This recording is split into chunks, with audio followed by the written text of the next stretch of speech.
Titisan Darah Biru pada babak ke-31 ini menampilkan Anas Sambayon sebagai Garnis, Novia Kolopaking sebagai Anjani, Nani Oding sebagai Dewi Rara, Herdi sebagai Sukon, Junaidi sebagai Kurat, dan Withendra sebagai Gandar Palut. Inilah Titisan Darah Biru babak ke-31. Pada babak terdahulu diceritakan, Kurat dan Sukon sangat gembira ketika Si Burahol datang. Si Burahol adalah saudara seperguruan Gandar Palut, gurunya Kurat dan Sukon. Kedatangan Si Burahol biasanya akan mengajak Gandar Palut pergi untuk suatu urusan penting. Dengan demikian, Kurat dan Sukon akan bebas untuk berbuat apa saja terhadap Garnis, Anjani, dan Dewi Rara.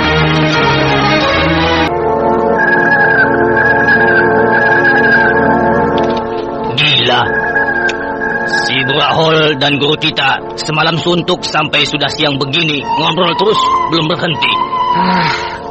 Kelakuan mereka memang begitu, aneh. Kalau tidak bercakap-cakap satu harian, ya tidur terus. Nah, itu mereka keluar. Ya, Si Burahol dan Gandar Palut keluar dari rumah panggung itu. Kurat, Sukon. Ya, Guru. Ya, Guru. Aku dan Burahol akan pergi. Ada urusan penting. Iya, Guru. Kalian tetap di sini. Jaga sarang. Iya, Guru.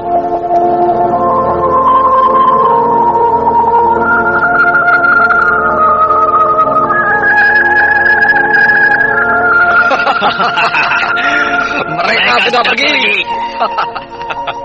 Ayo, kita keluarkan 3 orang gadis itu. Ayo. Iya. Anak buah kita mana, ha? Di belakang. Sedang rame-rame membakar singkong. Suruh seorang ambil tali yang panjang. Iya.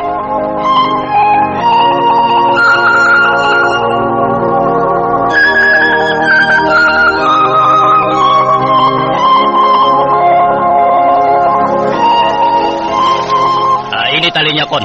Ya, tali ini cukup panjang. Bisa sampai ke dasar kubangan itu. Hai, kalian yang ada di dalam kubangan. Loh, kok sunyi? Tidak ada jawaban? Iya, tidak ada suara sedikit juga. Jangan-jangan mereka sudah mati semuanya. Aku rasa belum. Paling-paling sudah lemas. Coba, aku panggil sekali lagi. Woi! Wah, benar. Mereka sudah mati semuanya. Iya, tidak ada suara sedikit pun. Sekarang bikin obor. Obor? Iya. Siang-siang membuat obor. Dasar kubangan itu kan gelap. Dari atas ini kita tidak bisa melihat apa-apa. Iya, baiklah. Suruh saja anak buah kita yang membuat obor. 1 cukup. Iya. Beres, Kon. Nih, obornya. Bakar. Iya. Sudah. Bagus. Obor ini besar. Apinya juga gede. Sini. Aku yang menerangi kubangan itu. Nih. Nah, sekarang terang. Keadaan di dalam sumur itu jadi terang oleh cahaya api obor. Waduh. Lihat. Wah, mereka sudah mati semuanya. Wah, iya. 3-tiganya ngambang. Ngambang, ya. Direndam air sebatas dada. Tidak bergerak. Wah, rugi kita. Tidak. Lihat, mereka masih bernapas. Iya, betul. Mereka tidak mati, cuma lemas. Ayo cepat turun. Turun? Iya, angkat mereka ke atas. Yang turun siapa? Ya kau. Aku? Iya, kau yang turun. Kenapa? Takut? Gadis-gadis itu bukan perempuan biasa, Kon. Mereka punya kepandaian yang cukup tinggi. Terutama yang satunya itu. Ya, yang namanya Garnis. Bisa-bisa di dalam kubangan aku dikeroyok sampai mampus. Alah, mereka itu kan sudah lemas. 2 hari 2 malam dipendam dalam kubangan. Tidak dikasih makan atau minum. Jangankan bertarung, mengangkat tangan sedikit saja sudah tidak berdaya mereka. Ayo, cepat turun. Kalau ada apa-apa, aku akan terjun ke dalam kubangan itu, membantu kau. Iyalah. Kau turun melalui tali ini ya? Iya. Pegang kuat-kuat. Iya, beres. Obornya jangan dimatikan. Iya. Supaya aku tidak salah injak waktu meniti dinding kubangan ini. Terpleset, lalu aku terhempas ke dalam kubangan. Mampus aku. Beres, pokoknya beres. Jangan takut. Ayo turun cepat. Iya.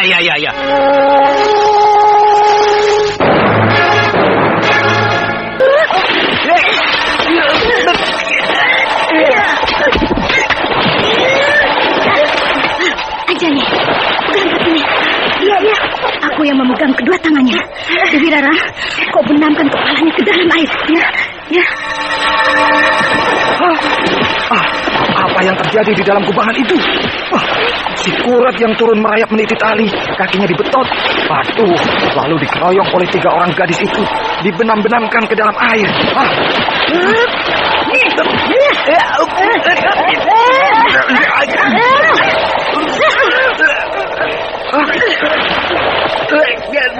Dan gadis-gadis itu ternyata tidak apa-apa.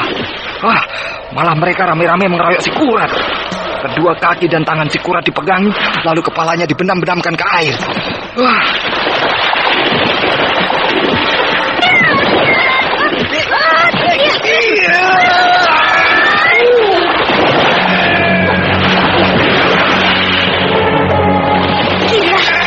Hebat benar si Kurat itu. Tiba-tiba dia meloncat, lalu secepat kilat melesat, dia melambung ke atas dan sudah berada di luar. Kakak juga naik.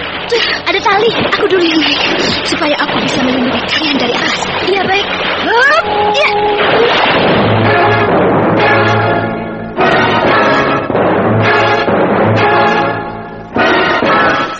Edan. Benar-benar Edan. Lagi enak-enak turun, merayap sambil memegangi tali, tiba-tiba kedua kakiku dibetot. Kalau begitu kita tertipu. Mereka pura-pura mati, padahal mau menjebak kita kan? Iya, betul. Dia ada di atas. Gadis itu naik dengan meniti tali bekas kau turun tadi. Anjani, Dewi Rara, cepat naik. Jangan takut, aku akan melindungi kalian.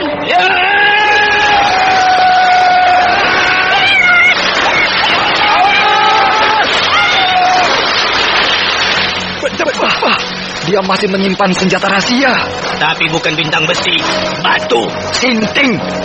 Rupanya di dalam kubangan itu banyak batu-batu kecil, hingga bisa dipergunakan oleh gadis itu jadi senjata rahasia. Gadis itu memang ahli menggunakan senjata rahasia. Batu-batu kerikil bisa dijadikan senjata maut. Ya, Dewi Rara, bagus. Kau sudah naik ke atas dan sudah keluar dari dalam kubangan itu. Anjani mana? Masih di bawah, di dalam kubangan. Tapi sedang naik ke sini, merayap melalui tali itu. Kak Garnis, awas!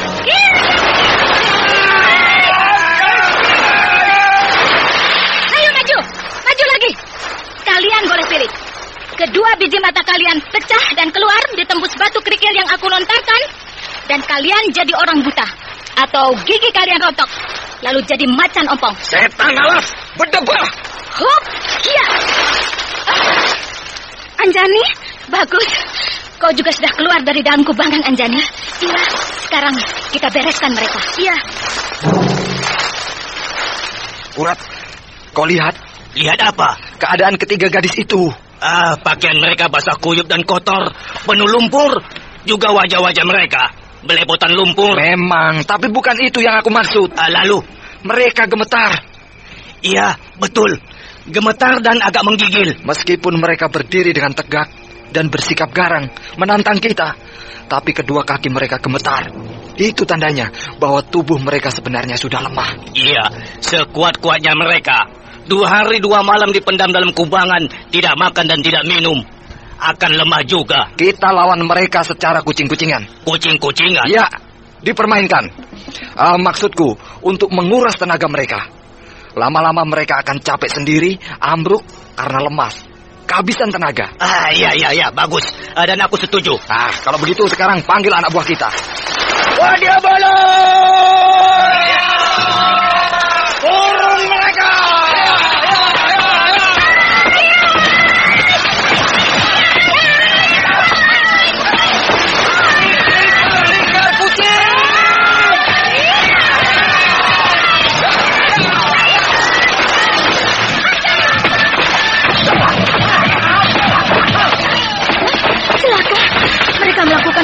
kucing-kucingnya tidak menyerang dengan sungguh-sungguh, tapi hanya berputar-putar.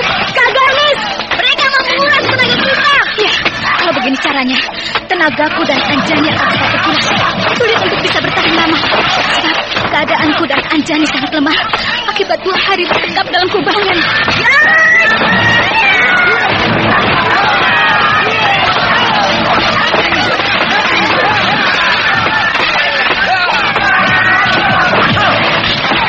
Mereka mulai lemah sekarang. Iya, gerakannya tidak cepat tadi. Hei!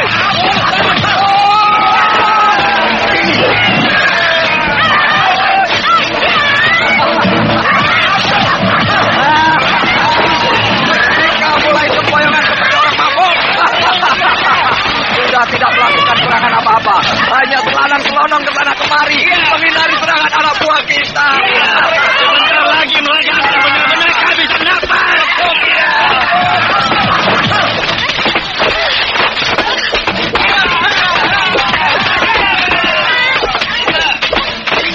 Murah, sekarang saatnya melakukan gempuran bersama-sama. Iya, kau serang Garnis dan aku serang Anjani. Baik.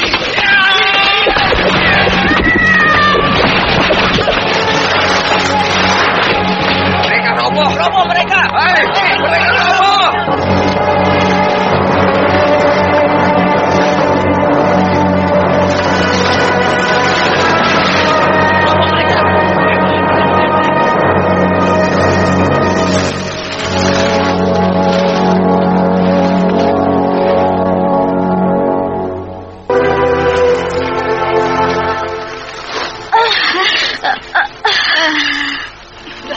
Kak Garnis, Anjani, Kak Garnis dan Anjani kalah tergeletak di tanah. Percuma kalian melawan kami. Kalian tidak akan kuat. Buktinya sekarang kalian roboh dan terkapar di tanah. Kalian menang karena kami dalam keadaan lemah. Tenaga kalian segar bugar dan banyak mengeroyok kami yang hanya berdua ini, yang disekap dalam kubangan sampai 2 hari 2 malam tanpa makan dan minum sama sekali. Kalian mestinya harus malu. Bodoh. Wah, dia balas. Ya. Potong gadis-gadis itu. Bawa ke dalam rumah. Ayo. Hei, kamu 2 orang. Ambil air yang banyak. 10 gentong. Banyak amat 10 gentong. Untuk apa, Kon? Gadis-gadis itu kan kotor. Pakaiannya basah kuyup. Tubuhnya dan mukanya penuh lumpur. Jadi harus dimandikan sampai bersih. Iya, betul. Biar cantik. Tapi kalau belepotan lumpur begitu, tidak menarik. Ya. Maka dari itu harus dimandikan biar Bagaimanapun hebatnya Garnis dan Anjani, tetapi mereka sama sekali tidak berniat berpuasa. Jadi, mengalami sekapan selama 2 hari 2 malam di dalam kubangan tanpa makan dan minum, membuat badan mereka sangat lemah. Dan di dalam pertarungan yang tidak seimbang itu, mereka kalah total. Demikian pula Dewi Rara yang tidak mengerti ilmu silat dengan mudah diringkus pula. Kemudian ketiga gadis itu ramai-ramai digotong dan dimandikan bersama-sama seperti sekawanan gembala yang memandikan kerbau di sungai. Bagaimanakah selanjutnya nasib ketiga gadis itu?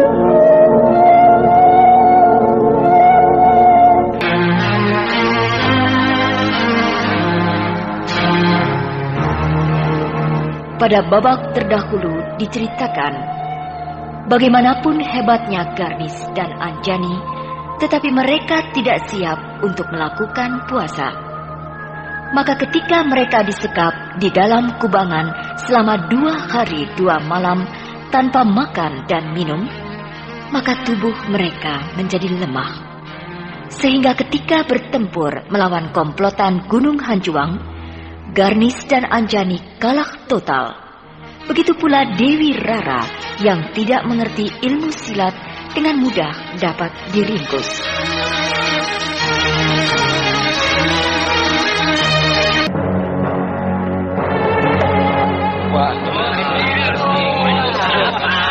Gadis yang namanya Dewi Rara bagianku. Biar aku yang mengurus dia. Oh? Wah, enak banget, Kon. Gadis yang paling cantik kau yang ambil. Semuanya juga cantik. Tidak jauh berbeda. Ayo, 2 orang lagi yang tergeletak di tanah itu. Garnis dan Anjani. Digotong rame-rame. Ayo gotong.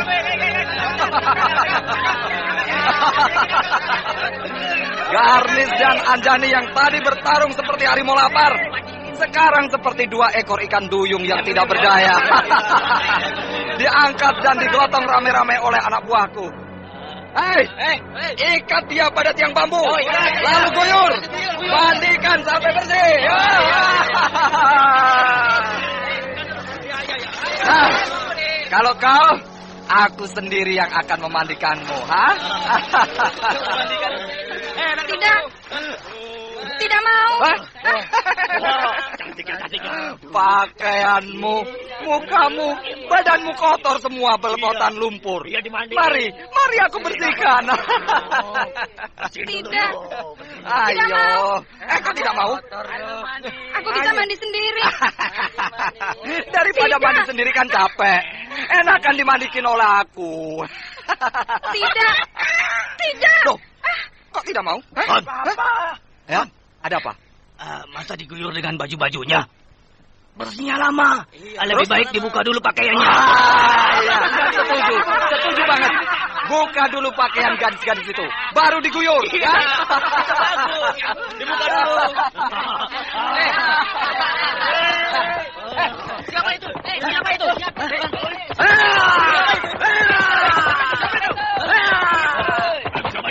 Kurat! Siapa itu yang menunggang kuda itu? Aku tidak tahu.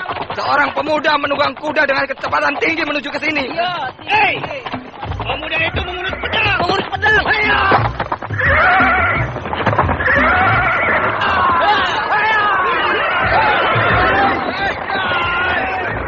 Setan! Kenapa pemuda itu menyerang kita? Raden Bakti. Dewi Rara! Garnis, Anjani, aku datang. Rupanya pemuda itu terbanyak ketika gadis tawanan kita. Dia mau membebaskan gadis-gadis itu. Raja Barat!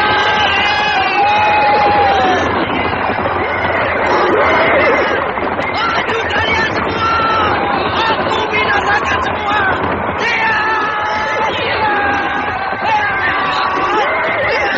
Siapa? Gadis itu memanggilnya Raden Bakti. Orang mana dia? Hebat benar. Dia bisa memasukkan ilmu pedang dengan ilmu pedang. Iya, permainan pedangnya mempergunakan jurus silat. Iya. Tapi caranya memainkan kuda, memakai ilmu perang. Kelihatannya dia pernah mendapat didikan ilmu pasukan perang. Bukan. Kurat. Kalian akan binasa. Dia adalah Raden Bakti Jaladara, putra Mantili si pedang setan. Anaknya Mantili. Caranya pedang setan. Apa? Kalian sebentar lagi akan binasa. Hah? Setan, Mantili kan sudah mati. Mati. Iya, si pedang setan sudah dikubur. Wah, dia balat. Balat terus.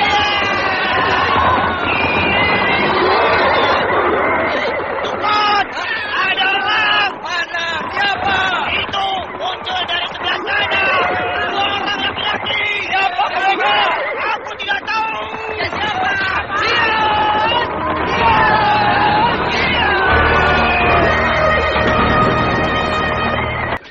Dua orang itu berjalan dengan tenang menuju ke sini. Acuh tak acuh terhadap pertarungan yang sedang terjadi. Mau apa mereka? Lagak mereka seolah-olah di sini tidak terjadi apa-apa saja. Mereka mendekati gadis-gadis yang diikat di tiang bambu. Bangsat! Mereka pasti temannya Paksi dan mau membebaskan ketiga gadis tawanan kita. Hadang mereka! Iya. Hop! Hei! Siapa kalian? Bentar. Widura. Mau apa kalian? Hah? Mau membebaskan 3 orang gadis itu. Setan alat! Cepat! Mereka tawananku, tahu? Mereka teman kami. Baik.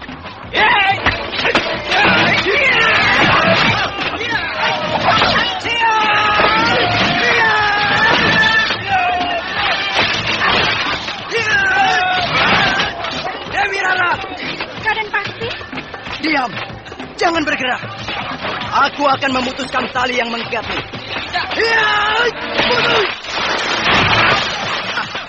Sekali sabet pakai pedang, tali yang mengikatmu sudah putus. Dan kau sekarang sudah bebas. Terima kasih Raden Paksi. Cepat kau bebaskan Kak Garnis dan Anjani. Pakai pisau ini. Ini pisaunya. Ya. Cepat. Aku repot banget. Komplotan penjahat itu banyak.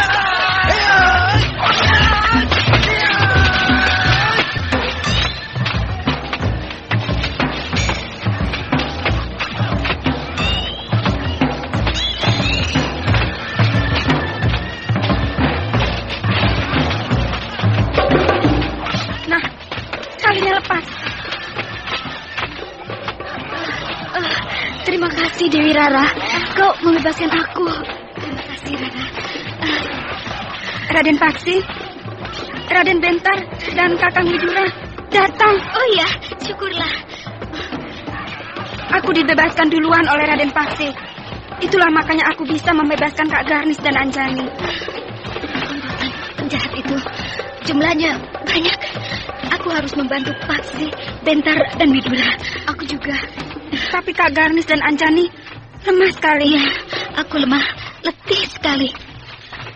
Lebih baik kita cari makan atau minuman supaya badan kita agak segar. Iya, mari kita merayap ke dalam rumah panggung itu. Iya, di sarang komplotan penjahat itu pasti ada minum. Ayo, kita merayap saja perlahan-lahan, menjauhi. Kita berhasil masuk ke dalam rumah sarang komplotan penjahat itu. Dewi Rara, kau yang masih kuat, cepat carikan minum. Aku haus.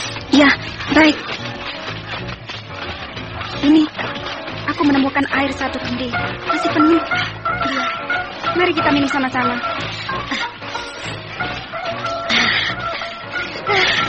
Setelah minum air, badanku agak segar.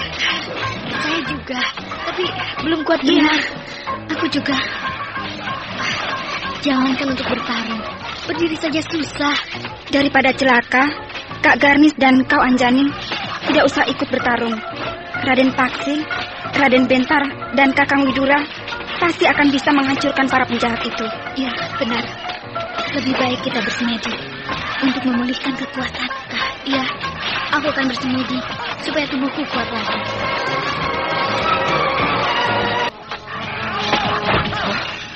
Hebat juga kau anak muda. Siapa kau sebenarnya? Tadi sudah aku sebutkan. Kau murid siapa? Ha? Guruku banyak sekali. Terlalu lama kalau aku sebutkan satu persatu. Bangsat.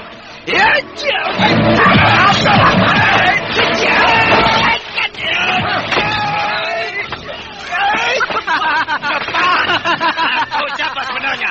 Keluarkan semua kehebatan kau, orang jahat. Siapa kau sebenarnya? Widura, jago dari Blambangan. Mau apa kau jauh-jauh datang ke sini? Untuk menghancurkan komplotan penjahat macam kalian, Bansan.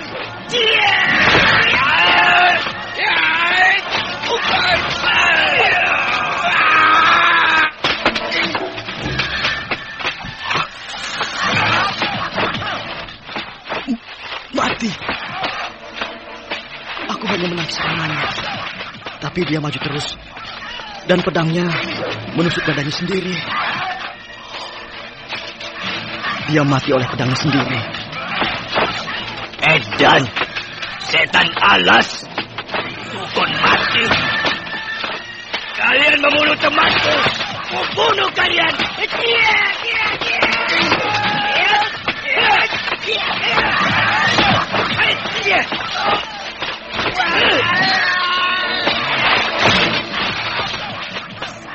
Sendiri bocah, kau mati ditembus pedangmu sendiri.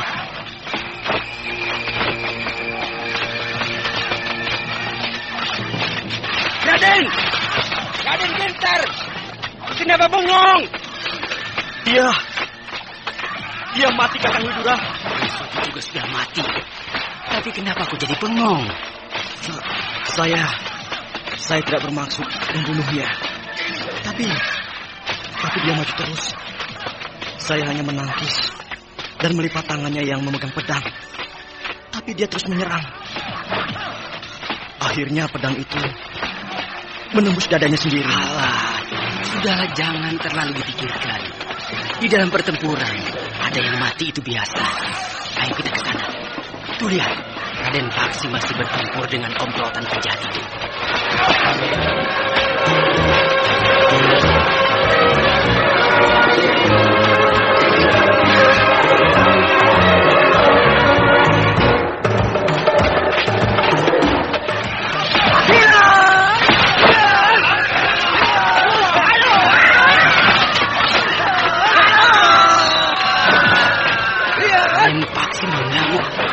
Komplotan penjahat yang jumlahnya banyak itu hampir habis bergelimpangan.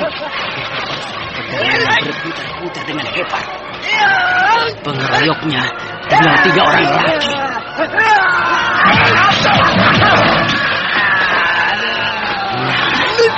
Roboh lagi 1 orang. Sekarang hanya tinggal 2 orang lagi. Ampun, jangan bunuh. Ampun. Kami menyerah. Tadi mengeroyok aku, sekarang minta ampun. Tidak, kalian harus mampus. Kakang Bentar. Jangan Rai Paksi. Musuh sudah menyerah. Jangan dibunuh. Mereka penjahat. Mereka harus mati. Tapi mereka sudah minta ampun. Sudah menyerah. Rai Paksi, sabarlah. Atur pernapasan. Redakan kemarahan. Sirnakan angkara murka. Dan masukkanlah pedangmu.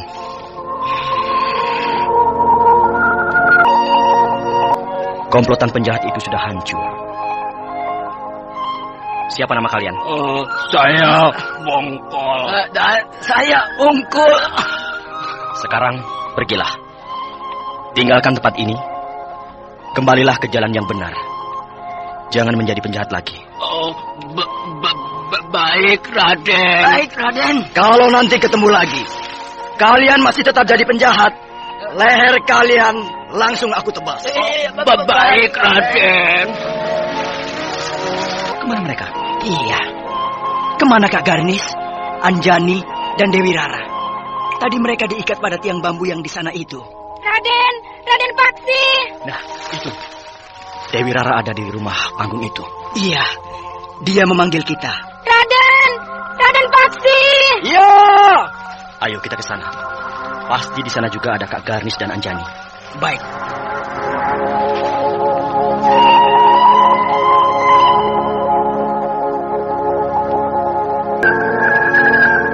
Komplotan penjahat Gunung Hanjuang hancur lebur, ditumpas oleh Bentar, Paksi, dan Widura.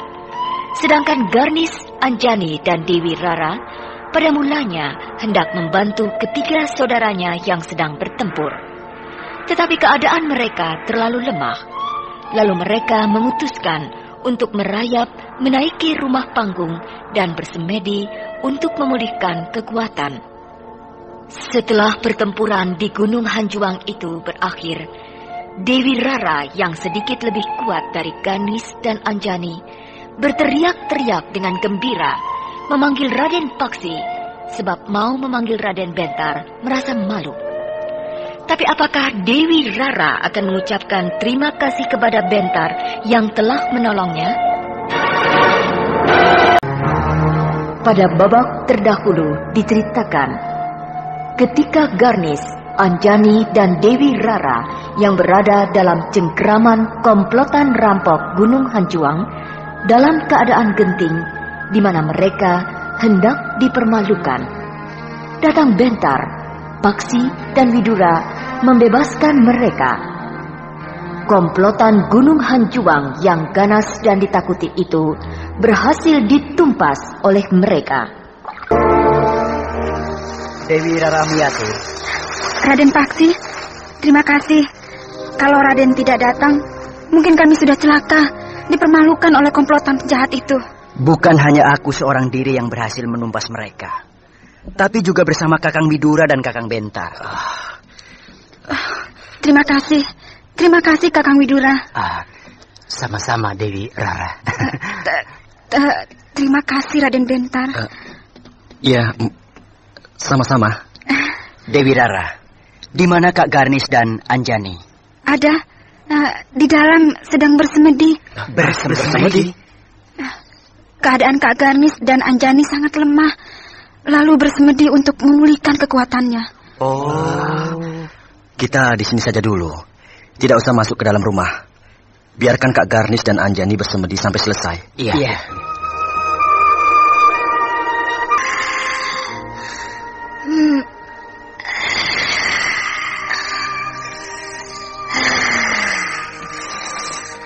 Nah, aku sudah merasa segar.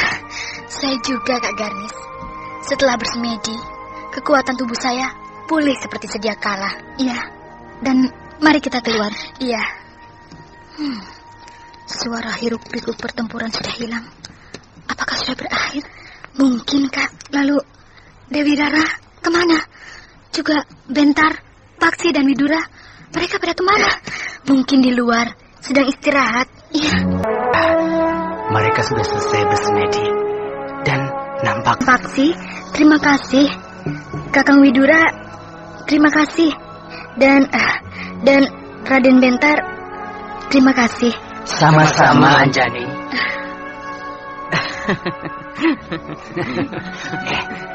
Ada apa, Rai Paksi? Apa yang lucu sampai tertawa geli seperti itu? Kakang Widura, lihat, Kak Garnis, Anjani, dan Dewi Rara seperti kerbau.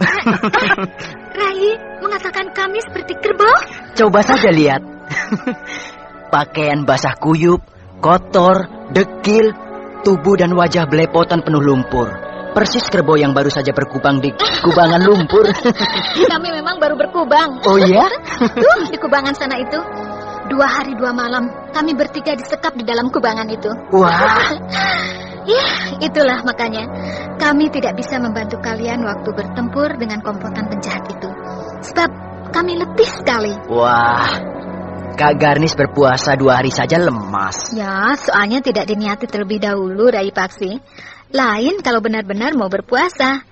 7 hari 7 malam tanpa makan dan minum, aku akan kuat. Iya. Waktu Dewi Rara selesai melepaskan tali yang mengikat aku dan Anjani, kami merayap, melata di tanah. Sebab sudah tidak kuat berdiri. Perlahan-lahan menjauhi arena pertarungan. Kemudian naik ke rumah panggung itu, mencari air. Oh, begitu. Kak Garnis, lebih baik kakak mandi dulu, membersihkan badan. Tapi nampaknya di sekitar sini tidak ada sungai. Di belakang ada sumur. Airnya banyak. Kami akan mandi di sana. Nah, Kak Garnis, Anjani, dan Dewi Rara sudah mandi dan berganti pakaian. Nampak segar dan sehat. Oh ya, dan sekarang bagaimana rencana kita selanjutnya? Sebab saya dengar Anjani berniat hendak pergi ke Gunung Lawu berguru kepada Ibunda Lasmini. Benar, saya hendak ke Gunung Lawu. Tapi sebaiknya Dewi Rara tidak usah turut serta dengan saya. Anjani, kenapa kamu begitu? Bukankah kamu tidak keberatan aku ikut dengan kamu? Aku belum bisa melindungi kamu dari serangan mara bahaya, Dewi Rara. Sebab tingkat kepandaianku masih mentah. Kalau kau celaka, aku yang akan disalahkan oleh kedua orang tuamu. Bahkan ayah dan ibuku juga pasti akan menyalahkan aku, membawa-bawa kamu pergi ke Gunung Lawu. Kau tidak bersalah. Akulah yang memaksakan kehendak untuk ikut dengan kamu ke Gunung Lawu. Aku mengerti. Kau ingin bisa ilmu silat dan ilmu kadijayaan. Tapi kau juga harus mengerti bahwa ibuku Lasmini seorang tokoh yang pernah merajalela di rimba persilatan, sehingga musuhnya banyak sekali. Dan musuh-musuhnya itu pasti akan membalas dendam. Tidak kepada ibuku, ya kepada aku. Buktinya, komplotan penjahat Gunung Hanjuang ini. Coba, kalau tidak ada Kak Garnis, kita berdua sudah mati. Meskipun begitu, kalau kau pergi sendirian, juga kau akan bertemu dengan mara bahaya. Itu tidak jadi masalah. Sekalipun aku mati, tidak membawa-bawa orang lain. Jadi tidak ada orang lain yang tidak ada sangkut pautnya dengan Lasmini ikut jadi korban. Tapi sekarang di sini lengkap, Ada Kak Garnis, ada Kakang Widura, Raden Paksi, dan Raden Bentar. Nah, kita akan aman. Jadi tidak ada masalah lagi, bukan? Sebab aku rasa mereka semua bersedia mengantarkan kita ke Gunung Lawu. Ya, baiklah Anjani, Dewi Rara.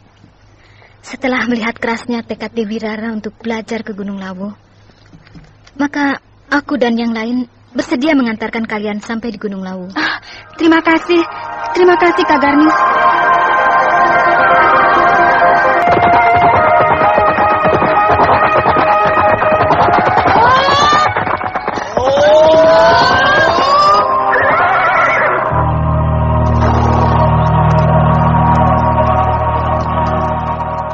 Kak Garnis, kenapa berhenti? Kita berkuda lama sekali, 1 hari penuh. Dan jalan yang kita tempuh sudah panjang sekali. Jadi ada baiknya kita istirahat dulu, memberi kesempatan kepada kuda-kuda kita untuk mengisi perut. Ya, baiklah. Dan saya lihat di sekitar sini tempatnya cukup baik. Ada sebuah telaga kecil, airnya bersih, dan ada tegalan rumput, baik untuk makanan kuda. Ayo, semua turun dari kuda. Istirahat. Ya.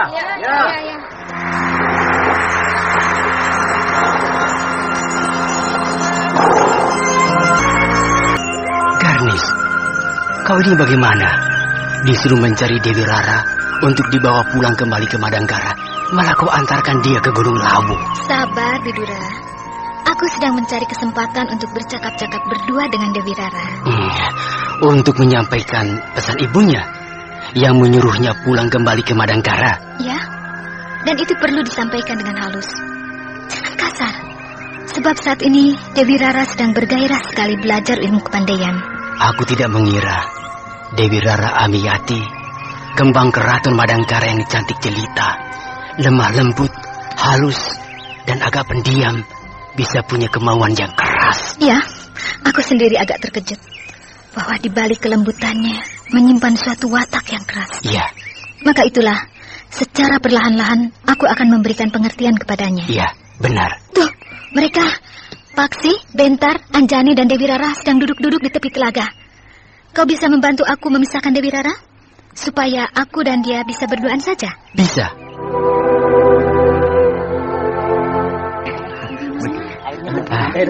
Itu bagus sekali itu. Asik benar duduk-duduk di tepi telaga.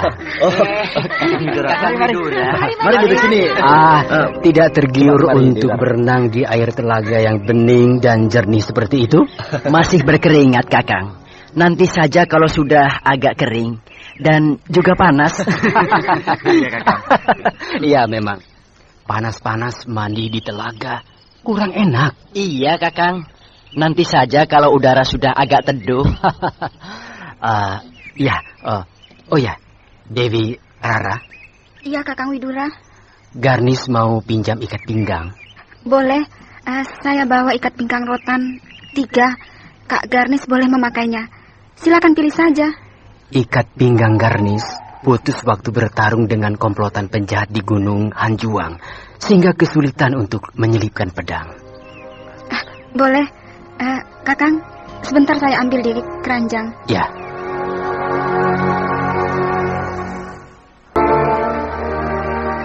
Kak Garnis, ini ikat pinggangnya. Terima kasih Dewi Rara. Ikat pinggang rotan yang bagus sekali. Mungil tapi kuat. Saya belinya di Kadipaten Singkur. Oh ya? Ikat pinggang rotan buatan Kadipaten Singkur memang terkenal. Buatannya bagus dan kuat. Ketika ayah saya berkunjung ke Kadipaten Singkur, saya ikut dan membelinya. Ya. Dewi Rara, kau pernah berjumpa dengan Lasmini? Pernah, 1 kali di Desa Halimun ketika sedang meresmikan pesanggerahan keramat. Oh ya? Lasmini berdiri di tepi jembatan, memperhatikan kami. Bajunya merah, celana panjangnya juga merah. Bahkan kainnya dan kembennya juga merah. Menyala, rambutnya panjang, ikal. Ada bunga anggrek jingga diselipkan di rambutnya. Pokoknya mentereng sekali. Orangnya bagaimana? Bentuk tubuhnya bagus sekali. Sinta. Oh ya? Sinar matanya agak redup. Pandangannya sayup. Kata ibu saya, perempuan yang matanya sayu pintar merayu. Tapi dia cantik sekali. Cantik mana dengan kamu? Lasmini cantik sekali. Pasti kau lebih cantik dari Lasmini. Dia cantik kok. Kau kembang keraton Madangkara, gadis tercantik di Madangkara. Meskipun Lasmini cantik, tapi kecantikannya tidak akan menyamai kecantikanmu. Saya biasa saja. Hanya orang-orang suka melebih-lebihkan saya. Kau kenal dengan watak Lasmini? Menurut cerita orang, Lasmini wataknya kurang baik. Suka ganti-ganti lelaki. Yang lainnya? Maksud Kak Garnis? Watak Lasmini yang lainnya bagaimana? Selalu ingin menang sendiri, pendendam dan tidak setia. Nah, kalau kau sudah tahu wataknya begitu, mengapa kau ingin menjadi murid Lasmini? Ilmunya sangat tinggi, hampir menyamai tuanku Brahma. Bahkan Bibi Mantili kalah. Oh, benarkah? Mantili kalah oleh Lasmini? Pernah dikalahkan, sampai luka parah, hampir meninggal. Tapi setelah sembuh, dibalas Lasmini yang kalah. Ya, kalau begitu seimbang. Ya, Lasmini sangat dikjaya. Lasmini memang seorang tokoh rimba persilatan yang memiliki ilmu sangat tinggi. Tapi dia bukan guru yang baik. Tapi muridnya banyak kok, Kak Garnis. Dan murid-muridnya itu hebat-hebat. Seperti Yulidar, dia sangat hebat. Tapi semuanya tidak matang. Tidak matang? Watak Lasmini yang kau sebutkan tadi benar semua. Tapi ada lagi sebuah watak Lasmini yang membuatnya sering celaka. Apa itu? Tidak sabaran. Tidak sabaran? Apa saja selalu ingin cepat selesai. Ingin cepat berhasil. Bahkan tidak segan-segan mengambil jalan pintas. Benarkah? Lasmini menguasai ajian serat jiwa, ajian waringin sungsang, dan ilmu lampah lumpuh. Tapi penguasaannya tidak dilakukan dengan matang, sehingga hasilnya tidak sempurna. Untuk bisa menguasai ajian serat jiwa, diperlukan waktu bertahun-tahun. Begitu pula ajian waringin sungsang dan ilmu lampah lumpuh. Tapi Lasmini menguasainya hanya dalam waktu 1 tahun. 3-tiganya sekaligus. Nah, bisa dibayangkan bagaimana bisa sempurna kalau caranya mengambil jalan pintas seperti itu. Iya. Begitu pula caranya dia mengajar kepada murid-muridnya. Tidak sabaran. Ia ingin supaya murid-muridnya cepat bisa. Alhasil semua murid-muridnya juga seperti dia, mengambil jalan pintas. Memang, sepintas lalu nampaknya sangat dahsyat. Tapi di balik kedahsyatannya itu, nampak dangkal dan mentah. Sangat berbahaya bila berhadapan dengan lawan yang sangat matang dalam penguasaan ilmu kadikjayaan. Ya, seperti contohnya ketika Lasmini bertarung dengan Kampala. Ya, saya juga mendengarnya. Lasmini kalah oleh orang Tibet. Itulah, seandainya saja Lasmini di dalam menggabungkan 3 buah ilmu kadikjayaan, yaitu ajian serat jiwa, ajian waringin sungsang, dan ilmu lampah lumpuh, yang dinamakannya ilmu cipta dewa, tidak tergesa-gesa ingin cepat berhasil, Lasminilah yang akan menang. Tapi kenyataannya, karena masih dangkal, Lasmini yang kalah. Dan mungkin dia sudah tewas kalau tidak diselamatkan oleh gurunya, yaitu Begawan Banuaji alias Aki Kolot. Nah, seorang tokoh yang sakti mandraguna belum tentu bisa menjadi guru yang baik. Artinya seorang yang hebat belum menjadi jaminan akan menjadi seorang guru yang hebat pula. Sebab untuk bisa menjadi seorang guru yang baik, diperlukan bakat yang khusus dan keahlian mengajar yang sempurna. Caranya mengajar itu ada caranya yang khusus. Tidak boleh tergesa-gesa, tapi harus pelan-pelan. Tahap demi tahap diselesaikan dengan sempurna. Ya, memang akan makan waktu yang lama, tapi hasilnya kan akan sangat memuaskan. Iya. Dan tugas sebagai seorang guru ialah memindahkan semua ilmu yang dimilikinya kepada murid-muridnya. Nah, itu memerlukan keahlian yang tidak bisa dilakukan dengan sembarangan. Iya. Setelah aku mengurai panjang lebar tentang Lasmini, Apakah kau masih berhasrat untuk menjadi murid Lasmini, Dewi Rara? Berguru bukan kepada guru yang hebat, yang memiliki ilmu yang tinggi, melainkan kepada guru yang akan bisa membuat diri kita menjadi dewasa. Berarti mengerti arti makna hidup dan kehidupan. Tapi kalau guru itu ilmunya rendah, kita pun akan hanya memiliki ilmu yang rendah. Ya, untuk tahap permulaan akan begitu. Tapi karena kita dibekali pengertian yang sempurna, maka kita akan menjadi siap pakai, yang mandiri. Selanjutnya kita sendiri yang mengembangkannya. Benarkah itu? Contoh yang paling jelas adalah Tuanku Brahma.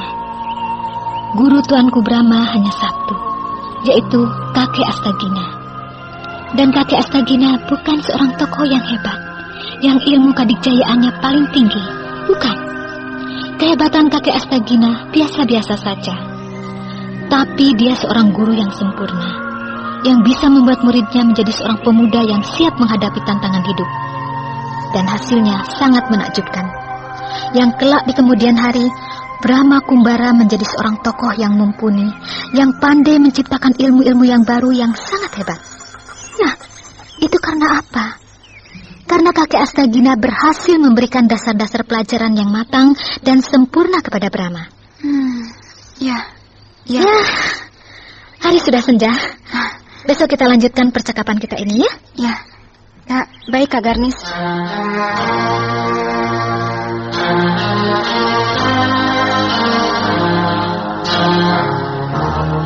Terdorong oleh rasa sayang, Garnis memberikan pandangan yang panjang lebar kepada Dewi Rara. Sebab alangkah disayangkan bagi seorang Sekar Kedaton seperti Dewi Rara harus salah di dalam mengambil jalan hidupnya. Dapatkah Dewi Rara menyimak uraian Garnis? Pada babak terdahulu diceritakan, terdorong oleh rasa sayang terhadap Dewi Rara, maka Garnis memberikan pandangan panjang lebar tentang peri kehidupan kaum rimba persilatan. Sebab alangkah sayangnya bagi seorang Sekar Kedaton seperti Dewi Rara sampai salah langkah di dalam menempuh perjalanan hidupnya. Kau tidak tahu, Dewi Rara, bahwa ibumu menangis. Menangis? Begitu kau berangkat bersama Anjani, ibumu menghadap kepada Gusti Permaisuri Dewi Harno. Menangis terseduh-seduh, berduka karena kau mau berguru kepada Lasmini. Terutama takut ketularan Lasmini. Saya kan hanya mau menyadap ilmunya saja, bukan wataknya. Ya, bagaimanapun juga watak seorang guru sedikit banyak akan menurun kepada muridnya. Selain itu, kau harus juga menyimak hubungan antara Lasmini dengan Madangkara. Ya, saya tahu. Orang-orang Madangkara, terutama di lingkungan keraton, tidak suka kepada Lasmini. Boleh dikatakan Lasmini dianggap musuh Madangkara. Itulah, Lasmini bermusuhan dengan Madangkara. Lantas kamu menjadi murid Lasmini. Nah, kan tidak lucu. Ya, perkara ini bukan perkara main-main. Sebab kau bisa dijadikan alat oleh Lasmini. Alat? Ya, kau diperalat oleh Lasmini untuk menghancurkan Madangkara. Karena Lasmini tahu benar kau ini siapa. Kau kembang keraton Madangkara. Kau ibarat intan, buah hati rakyat Madangkara. Nah, diam-diam Lasmini memasukkan pengaruhnya lewat kamu. Akhirnya kau berbalik menjadi lawan Madangkara. Sejauh itukah, Kak Garnis? Dendam Lasmini tidak pernah pupus, Dewi Rara. Bukankah musuh Lasmini, yaitu Tuanku Brahma dan Gusti Ayu Mantili, sudah tidak ada? Memang, tapi keturunannya masih ada. Prabu Wanapati dan Raden Paksi Jaladara. Lasmini sakit hati karena Anjani tidak jadi dijodohkan dengan Bentar. Lalu dia menaruh syak bahwa Bentar akan dijodohkan dengan kamu. Lasmini sebenarnya tidak suka kepadamu, sebab kamulah yang dianggapnya merebut Bentar dari Anjani. Tidak begitu. Memang, kami semua tahu bahwa kau tidak merebut Bentar dari Anjani. Putusnya perjodohan antara Bentar dengan Anjani karena keinginan Anjani sendiri. yang merasa risih menikah dengan bekas kekasih ibunya. Tapi Lasmini mana tahu, dia tetap menuduh pihak keluarga besar Brahma yang membatalkannya. Karena mereka lebih suka Bentar berjodoh dengan kamu. Nah, tiba-tiba sekarang kau datang. Datang untuk menjadi muridnya. Satu hal yang tidak terduga sama sekali. Bahwa kau yang selama ini dianggap saingan berat Anjani, tiba-tiba datang. Tentu saja Lasmini kegirangan, maka kau akan dijadikan kelinci percobaan. Menurutku, untuk tahap permulaan, lebih baik kau berguru di Padepokan Gunung Wangsit. Gunung Wangsit? Ya, di sana ada sebuah perguruan. Gurunya Paman Soma, bekas murid Pantili. Tingkat ilmunya cukup tinggi. Kau akan aman berada di Gunung Wangsit. Ya, baiklah. Baiklah Kak Garnis. Saya mematuhi anjuran Kak Garnis. Terima kasih Dewi Rara. Tapi nanti, kalau saya tidak merasa puas di Padepokan Gunung Wangsit, saya jangan dilarang. Bila saya akan mengembara mencari guru yang bisa mengembangkan apa yang telah saya dapatkan di Gunung Wangsit. Itu tidak menjadi masalah, Dewi Rara. Karena memang biasanya demikian. Seorang murid perguruan yang turun gunung, bukan berarti dia telah menamatkan pelajarannya dengan memiliki segudang ilmu tingkat tinggi, melainkan untuk lebih mengembangkan dirinya. Ya Kak Garnis.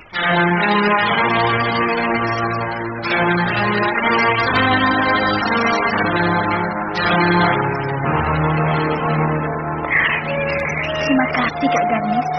Kak Garnis berhasil membujuk Dewi Rara untuk membatalkan niatnya berguru ke Gunung Lawu. Sekarang kita pergi bersama-sama mengantarkan Anjani ke Gunung Lawu. Tidak usah Kak Garnis, saya sanggup pergi sendiri. Kami percaya, tapi kami juga tetap ingin kau selamat. Tak kurang suatu apa sampai di Gunung Lawu. Betul. Sebab seperti kau katakan sendiri, ibumu musuhnya banyak, sehingga kau sering kena getahnya. Tapi kami mengerti Anjani. Ibumu dengan kami punya hubungan yang kurang baik. Untuk itu akan diatur sebagai berikut. Kami hanya mengantarkanmu sampai di kaki gunung, tidak naik ke atas. Kalau begitu, aku setuju. Setelah mengantarkanmu, kami akan terus menuju ke Gunung Wangsit untuk mengantarkan Dewi Rara kepada Paman Soma. Iya, marilah kita segera berangkat.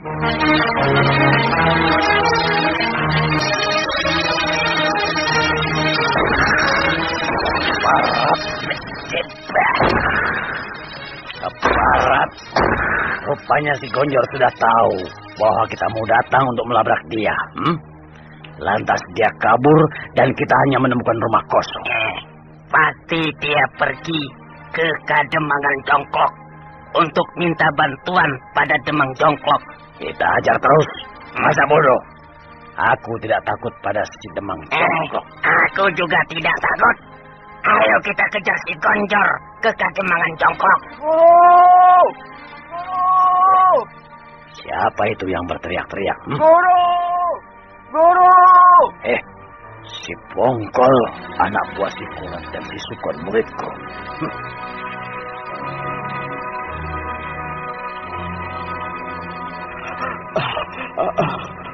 Ada apa Bongkol? Kenapa keadaanmu kacau begitu? Pakaian compang-camping, kotor dan acak-acakan. Guru, celaka guru. Apa yang celaka? Sukon Kurat tewas. Si Kurat dan si Sukon kedua muridku tewas. Iya, dibunuh oleh Bentar dan Paksi. Apa? Setelah guru pergi, tak lama kemudian datang 3 orang laki-laki. Bentar, Paksi, dan Widura. Mereka mengamuk mau membebaskan 3 orang gadis yang kami tawan, guru. Terjadi pertempuran. Mereka terlalu hebat. Kami hancur. Semuanya mati. Hanya saya dan si Bungkul yang selamat, guru. Apa? Aku pecahkan kepala si Bentar dan kawan-kawannya. Di mana dia sekarang? Mereka itu? Tidak tahu, guru. Sebab ketika saya meloloskan diri, mereka masih berada di Gunung Hanjuang. Kembali ke Gunung Hanjuang. Pasti mereka belum jauh dari wilayah sekitar gunung itu. Keparat. 2 orang muridku binasa. Mereka harus membayar hutang nyawa. Berangkat.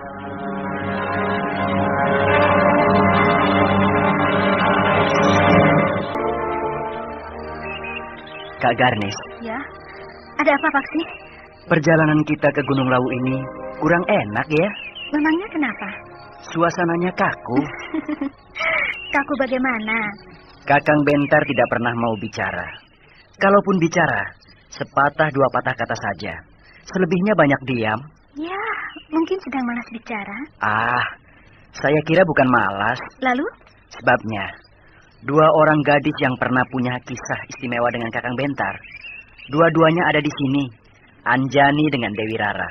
Ya, walau bagaimana di antara mereka bertiga, masih ada sisa-sisa perasaan tertentu di dalam dirinya masing-masing. Hal itulah yang membuat ketiganya menjadi kaku. Ya, Kakang Bentar itu seorang yang pandai, memiliki otak yang cemerlang. Tapi kalau perkara menghadapi gadis, kaku.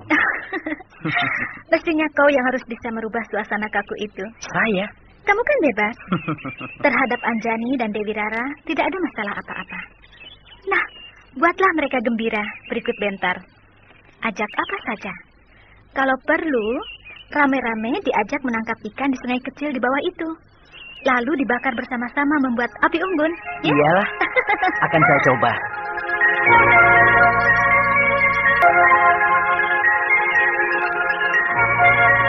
Kakang Bentar. Iya. Di bawah sana ada sungai kecil. Ikannya banyak. Yuk, kita menangkapnya. Ayo. Sebentar. Saya mau mengajak juga Dewi Rara dan Anjani. Kenapa? Menangkap ikan kita berdua sudah cukup, bukan? Mengajak Dewi Rara dan Anjani kan tidak apa-apa. Tapi, apakah mereka mau? Loh, kenapa tidak? Rai Paksi tentunya tahu benar. Pernah ada masalah antara aku dengan kedua gadis itu. Alah, lupakan dulu masalah itu, Kakang. Sulit, Rai. Buktinya di sepanjang perjalanan yang sudah kita tempuh hampir 4 hari, mereka tidak mau berbicara dengan aku. Sebab Kakang Bentar sendiri juga begitu kan? Tidak mau mendekati mereka. Aku tidak berani, Rai. Sebab anggapanku, mereka sudah tidak mau lagi kenal denganku. Terutama Anjani. Nampaknya dia benar-benar benci kepadaku. Menurut saya tidak, Kakang. Anjani hanya malu dan sungkan. Maklum, perempuan tentu perasaannya sangat halus. Pembatalan perjodohan antara Kakang Bentar dengan Anjani mau tidak mau akan membekas di hatinya. Dan itu akan sulit untuk dilupakan, Kakang Bentar. Justru itulah. Daripada hanya akan membuat dia terluka, lebih baik aku tidak mendekati dia. Walaupun hanya sekedar untuk bercakap-cakap sebagai teman biasa. Pembatalan perjodohan itu diselesaikan dengan baik-baik dan penuh persaudaraan. Semua pihak dapat menerimanya dengan penuh pengertian. Jadi saya kira Anjani akan mengerti pula hal itu, Kakang. Rai Paksi. Iya. Pada kenyataannya, tidak semudah itu. Buktinya, suasana antara aku dan dia sangat kaku. Bagaimanapun juga harus ada yang memulai, Kakang. Dan tidak mungkin mereka yang mulai. Sebab mereka perempuan. Jadi Kakanglah sebagai laki-laki yang harus memulai. Saya akan mencobanya. Tapi sebelum itu, cobalah oleh Rai Paksi terlebih dulu.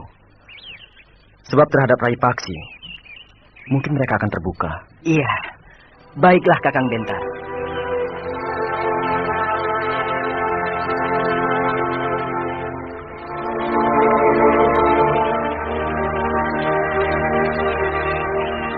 Anjani. Paksi? Dewi Rara mana? Tuh, sedang mencari bunga-bunga kecil di tegalan. Kebetulan. Kebetulan? Kita bisa berdua-duaan tanpa akan terganggu oleh Dewi Rara. Maksudmu? Anjani, kenapa sih kamu sama Bentar tidak mau ngomong? Ngomong kok. Kapan? Aku tidak melihatnya. Waktu di Gunung Hanjuang. Itu bukan ngomong, cuma sekedar mengucapkan terima kasih. bahwa Kakang Bentar telah menolong kamu dari cengkeraman komplotan penjahat itu. Tapi kan ngomong juga.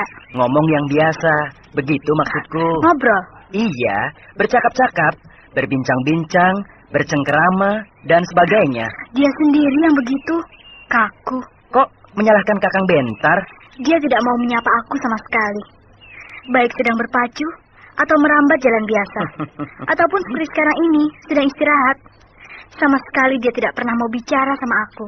Nah, aku kan malu kalau harus menyapa duluan. Kok malu? Loh, kalau tidak digubris, diajukan begitu saja, mau ditaruh di mana mukaku ini? Aku kan tidak mau direndahkan, seperti mengemis-ngemis sama dia. Kamu ternyata keras juga. Bukan begitu, Paksi. Tapi... Kalau begitu, kamu masih punya perasaan tertentu kepada Bentar. Perasaan tertentu bagaimana? Bahwa kau masih mencintai Bentar. Paksi, kok jadi bicara soal cinta? Habis. Mau bicara soal apa lagi? Aku sendiri jadi bingung kok. Yang jelas-jelas mencintai Bentar itu Dewi Rara. Kau jangan melemparkannya kepada orang lain, Anjani. Kenyataan kok. Tapi aku juga tahu, cintamu pada Bentar belum pupus sama sekali. Raden Paksi Jaladara, saya tidak mau perkara itu diungkit-ungkit kembali. Lebih baik, saya berangkat sendiri ke Gunung Lawu. Tidak usah diantar rame-rame begini. Jangan marah. Jangan marah. Segitu saja naik pitam. Tapi kenapa kau mendesak aku? Bukannya mendesak Dewi Rara. Seharusnya Dewi Rara yang kau desak. Iya. Baik.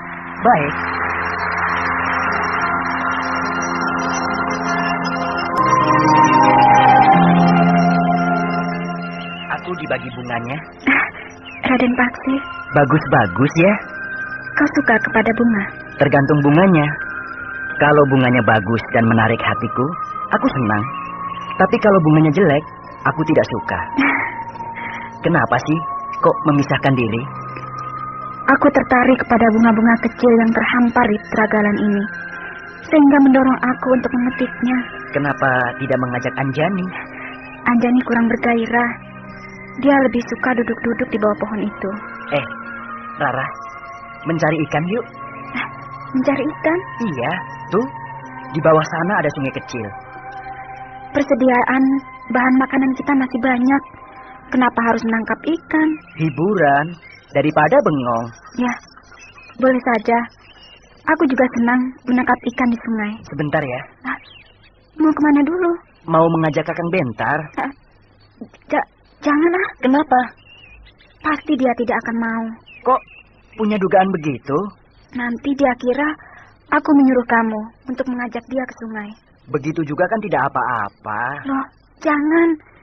Kalau ada aku, pasti dia tidak mau. Nah, kalau cinta, ya begitu itu. Malu didekati oleh orang yang dicintainya. Tidak, aku sekarang sudah tidak mencintai dia. Bohong. Kalau tidak cinta, kenapa harus malu? Biasa saja kan? Bukan begitu masalahnya. Raden, saya hanya ingin tidak mau disebut pengemis cinta. Memang tidak kok. Aku tahu benar kau tidak mengemis cinta kepada Kakang Bentar. Sikapmu selama ini kepada Kakang Bentar wajar-wajar saja. Tapi dia angkuh. Dan karena sikapnya yang angkuh itulah orang-orang selama ini beranggapan bahwa aku yang mengejar-ngejar Bentar. Rara, tapi kau memang mencintai Bentar, bukan? Ya, aku tidak mungkir. Tapi seperti yang aku katakan tadi, cintaku itu mulai pupus. Dan ternyata aku bisa. Buktinya aku pergi meninggalkan keraton Madangkara, pergi ke Gunung Lawu. Kau nekat, Rara. Karena kau ingin melarikan diri. Melarikan kekecewaan hatimu yang... Ya, bolehlah dikatakan begitu. Kalau Kakang Bentar berubah, bagaimana? Berubah? Dia mencintai kamu. Ayahku dan ibuku berkata bahwa Bentar termasuk jenis laki-laki yang mengabdi kepada cintanya. Dia bisa menjadi budak cinta. Jadi walau bagaimana, Bentar tidak akan bisa melupakan Lasmini. Cinta pertama Bentar ialah jatuh kepada Lasmini. Dan itu telah meninggalkan kesan yang amat dalam di dalam diri Bentar. Maka dari itu sulit bagi Bentar untuk dapat menerima perempuan lain. Termasuk aku dan Anjani. Itu terjadi puluhan tahun yang silam, Rara. Waktu itu Kakang Bentar masih terlalu hijau, masih remaja. Sekarang Kakang Bentar kan sudah dewasa, sudah lain. Semua orang beranggapan begitu. Cinta Bentar pada Lasmini, cinta kera. Tapi sebenarnya tidak demikian. Yang sebenarnya adalah cinta pertama yang tulus dan kudus. Paksi jadi bingung, sebab dia sendiri belum matang dan dewasa untuk mengerti makna cinta. Tujuannya hanyalah agar suasana di antara Bentar, Dewi Rara, dan Anjani tidak kaku. Tetapi kenyataan yang ditemui menjadi lain. Dalam pada itu, Gandar Palut dan Burahol setelah menerima kabar kematian kedua muridnya, dengan kemarahan yang meluap-luap, pergi ke Gunung Hanjuang untuk membuat perhitungan kepada Bentar dan kawan-kawannya. Apakah mereka akan terus mengejar Bentar yang sedang dalam perjalanan menuju ke Gunung Lawu?